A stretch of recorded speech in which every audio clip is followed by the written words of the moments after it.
UP के अंदर क्या है, यूपी के अंदर आप लोगों तक पहुंची होगी ये किसी किसी माध्यम से, पर आधी पहुंची मैं पूरी सुना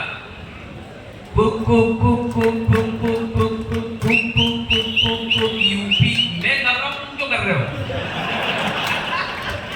यूपी के अंदर क्या है, यूपी के अंदर, यूपी के बाहर क्या है, यूपी के बाहर, यूपी के अंदर योगी, यूपी के बाहर मोदी, दोनों अकेले सोते रात को।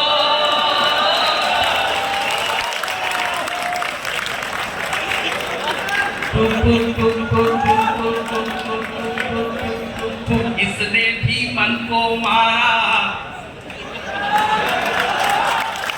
उसने भी मन को मारा, ये भी को मारा, देखो वो भी को मारा, दोनों कुंवारे मिलके देश को तारे मिलके, दोनों कुंवारे मिलके देश को तारे मिलके, दोनों ना सुनते किसी की बात को।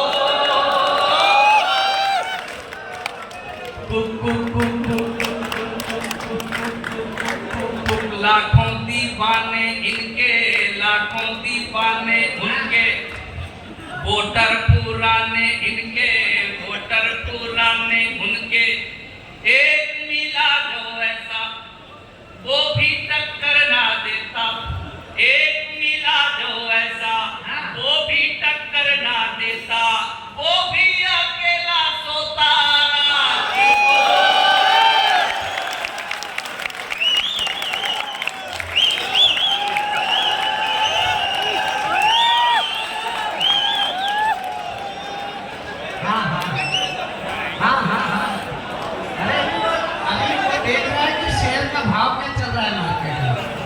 अगर उसका भाव ठीक हो तो जरा एक बार जोरदार तालियां बजाकर बुलाइए।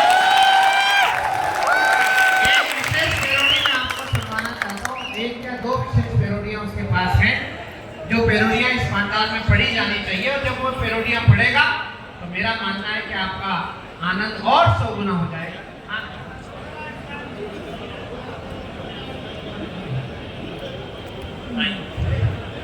दो पेरोडियों का आदेश वो मैं आपके बीच पढ़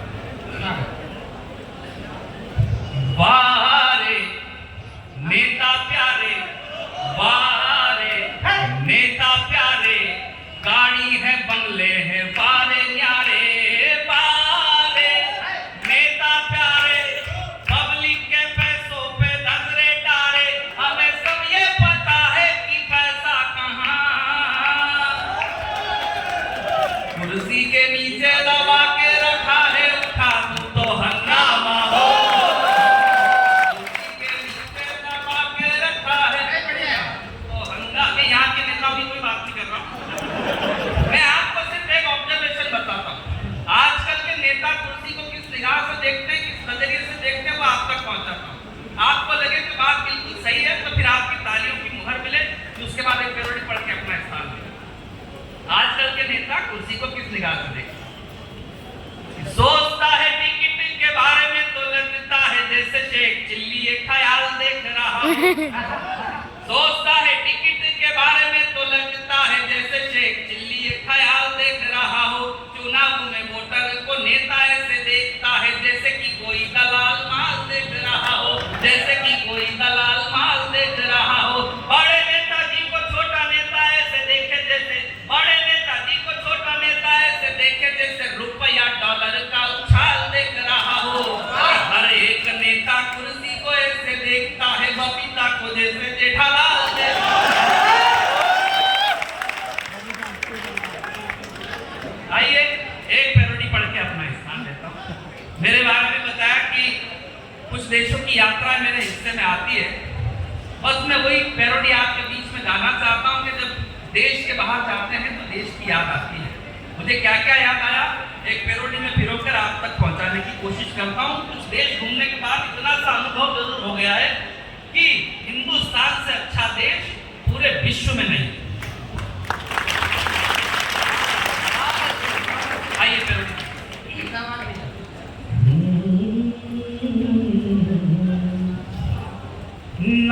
गंगा माँ सा पानी कहीं, ना शहीदों की कहानी कहीं, ना तो धर्मों में अंतर, ना वो संत दिगंबर जग घूमया थारे जैसा ना कोई, जग घूमया थारे जैसा ना कोई।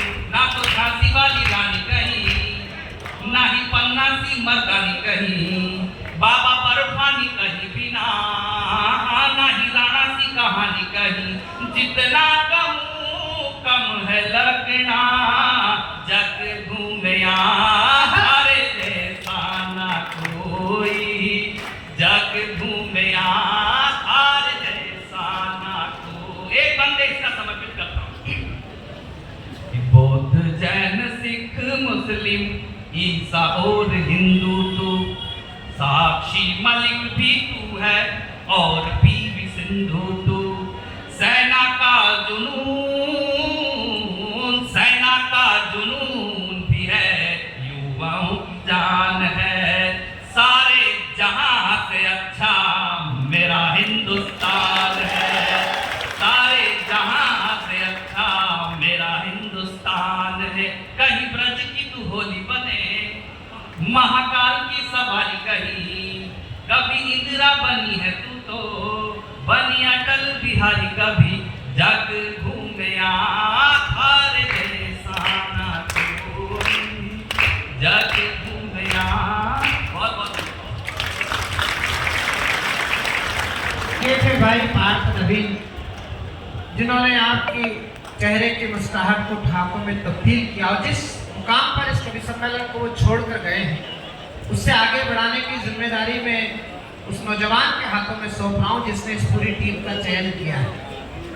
एक एक कवि उसने जिस तरह से छांट कर अपने संबंधों के आधार पर यहाँ तक आमंत्रित किया है। कई कवि ऐसे हैं जो अपनी आर्थिक बाध्यताएं तोड़कर केवल सचिन दीक्षित के कारण यहाँ तक आए हैं। हमारे एक बड़े कवि ने वर्षों पहले हिंदुस्तान के प्रधानमंत्री के सामने खड़े होकर कहा था कि देखते ही देखते गवाया गया भंग और उन्होंने पंडित जी के साथ काम किया है। अटल बिहारी वाजपेयी वाण लखनऊ में रहते थे, पंडित जी के सहधर्मियों में से एक थे। देखते ही देखते गवाया गया भंग और वक्त हाथ आया तो मिलाया भी गया नहीं। सवा लाख शत्रुओं के शस्त्र डालने के बाद बंकिम धरा को अपनाया भी गया नहीं। ताहिर नरेश की वसुंधरा कराची पर अपना तिरंगा लहराया भी गया नहीं। रोज राष्ट्रगान में पढ़ाया गया सिंधु किंतु कभी मानचित्र में दिखाया भी नहीं।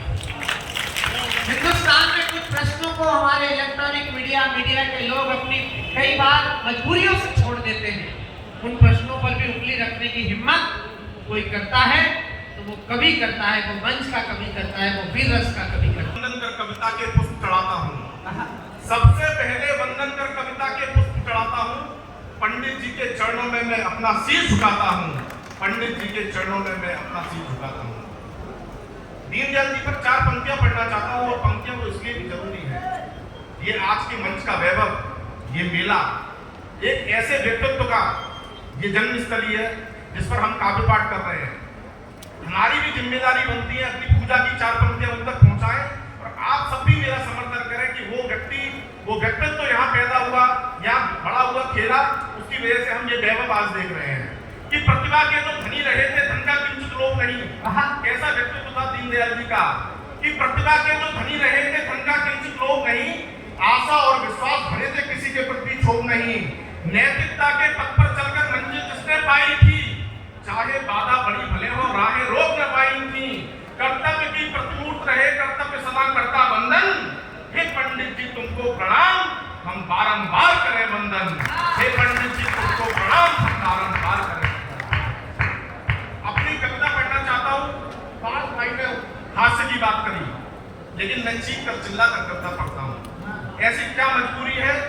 पहली 2 पंक्तियों से आप मेरा समर्थन करेंगे और दीनदयाल धाम के देशभक्त श्रोताओं के हाथ आसमान में लहराते हुए देखना चाहता हूँ कि कैसे लिखूं आज जवानी, कैसे लिखूं आज जवानी अधड़ बस्ती रातों को, सत्ताओं की चरण वंदना मीठी मीठी बातों को। और मेरी कविता चीख रही है, बस इतनी मजबूरी है। भारत माता घायल है, पहले उपचार जरूरी है। भारत चिंगारी के खेलों से अब कोई खौफ नहीं होता और नुमाइश गीत लिखूं इसका भी शौक नहीं होता। मैं आंखों सोले सा तुमको धहकाने आया हूँ, बंजर राष्ट्र भावना भूमि को महकाने आया हूँ, बंजर राष्ट्र भावना भूमि को महकाने आया हूँ। पहला छंद निवेदित करता हूँ माँ सरस्वती से क्या मांगता हूँ कि वंदना है मात्र सा हृदय से कि मात्र मेरी एक नहीं उठे तो सदा देश दिल में रहे, कि वंदना है मात्र सा हृदय से कि मात्र मेरी एक नहीं उठे तो सदा देश दिल में रहे। कामी लगू जब पीर बन जाए सब तीर बैरियों के लिए ललकार दिल में रहे।